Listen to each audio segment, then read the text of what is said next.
Hi friends, welcome to Nila's kitchen. நம்ம இன்றைக்கி என்ன பார்க்க போகிறோம்னா அரிசியும் பருப்பு சாப்பாடு கோயம்புத்தூர் ஸ்பெஷல் எப்படி செய்யலாம்னு பார்க்கலாங்க. ஆயில் ஒரு 3 டேபிள் ஸ்பூன் அளவு ஊற்றிருக்கேன். 3 பட்டை 3 கிராம் போட்டுக்கிறேன். பாருங்கள், இது நல்லா பொரியிட்டுங்க. பொரிஞ்சோடனே கொஞ்சமாக சோம்பு ஒரு சிட்டிகை, சீரகமும் ஒரு சிட்டிகை போட்டுக்கோங்க. ரொம்ப நிறையா வேண்டாம் எதுவுமே. இப்போது நான் வரமிளகாய் பச்சை மிளகாயை போட்டுக்கிறேன் அந்த ஆயிலே.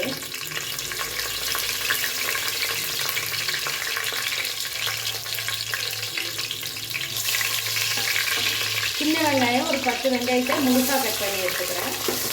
இது ரெண்டும் நல்லா வதங்கணும். நமக்கு எல்லாமே ஒன்றா வதங்கட்டும். கொஞ்சமாக மஞ்சள்தூள் போட்டுக்கலாம்.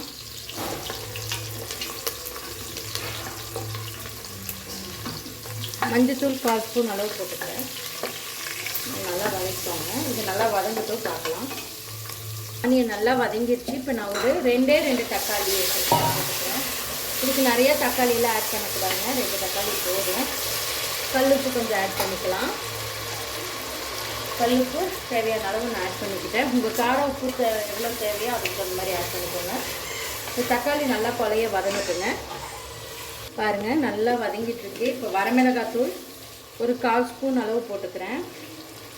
அதே மாதிரி வீட்டில் அரைச்ச குழம்பு தூள் அது ஒரு 1/4 ஸ்பூன் போட்டுக்கிறேங்க. வேறு எதுவுமே இல்லை. இதிலே காரத்துக்கு பச்சை மிளகாய் இதெல்லாம் ஆட் பண்ணியிருக்கு. இது நல்லா வதங்கிடுச்சு பாருங்கள் நமக்கு. இப்போ இந்த ஸ்டேஜில் நான் அரிசி 1 டம்ளரு பருப்பு 1/4 டம்ளர் எடுத்திருக்கேன், போட்டுக்கிறேன்.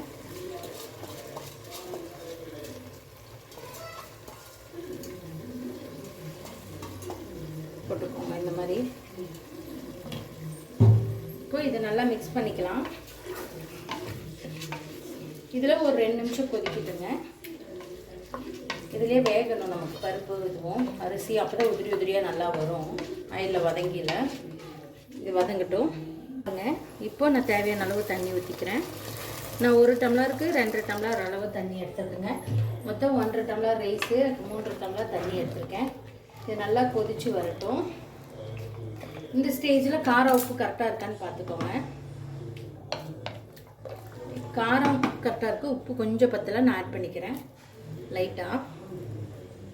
நல்லா கொதிச்சு வரட்டும். வெந்துருச்சு. இப்போ நான் குக்கர் மூடி போட்டு ஒரு 3 விசில் வச்சு எடுத்துக்கலாம். கரெக்டாக 3 விசில் வச்சு எடுத்துக்கோங்க. நான் சாப்பாட்டு அரிசியில் செய்கிறேங்க, அதனால் 3 விசில் விடுறேன். நீங்கள் எந்த அரிசி செய்கிறீங்களோ அதுக்கு தகுந்த மாதிரி ஆட் பண்ணிக்கோங்க. பாருங்கள் நல்லா. இப்போ நம்ம எவ்வளோ சூப்பரான ஒரு அரிசி பருப்பு சாப்பாடு ரெடி. பார்க்கவே எவ்வளோ சூப்பராக இருக்குது. உதிரி உதிரியாக வந்திருக்கு பாருங்கள். ஒரு அருமையான அரிசி பருப்பு சாப்பாடு ரெடிங்க. அவ்வளோதான். நான் சொன்ன ரேஷியோவில் கரெக்டாக வச்சிங்கன்னா, உங்கள் ரைஸுக்கு எவ்வளோ தண்ணியோ அதை மட்டும் கரெக்டாக வச்சிங்கன்னா இந்த மாதிரி உதிரி உதிரியான அரிசி பருப்பு சாப்பாடு ரெடி ஆகிடும். செம்ம டேஸ்ட்டாக இருக்குங்க. ட்ரை பண்ணி பாருங்கள். ட்ரை பண்ணி பார்த்து கமெண்ட் பண்ணுங்கள். இந்த வீடியோ பிடிச்சிருந்தா லைக் பண்ணுங்கள், ஷேர் பண்ணுங்கள், மறக்காமல் சப்ஸ்கிரைப் பண்ணுங்கள். கறி லீஃப் கொஞ்சம் போட்டுக்கிறேன். அவ்வளோதான். ஒரு அருமையான அரிசி பருப்பு சாப்பாடு ரெடிங்க. தேங்க்யூ ஸோ மச் ஃபார் வாட்சிங். பை. இன்ஸ்டாகிராம் பேஜையும் ஃபேஸ்புக் பேஜையும் ஃபாலோ பண்ணிக்கோங்க.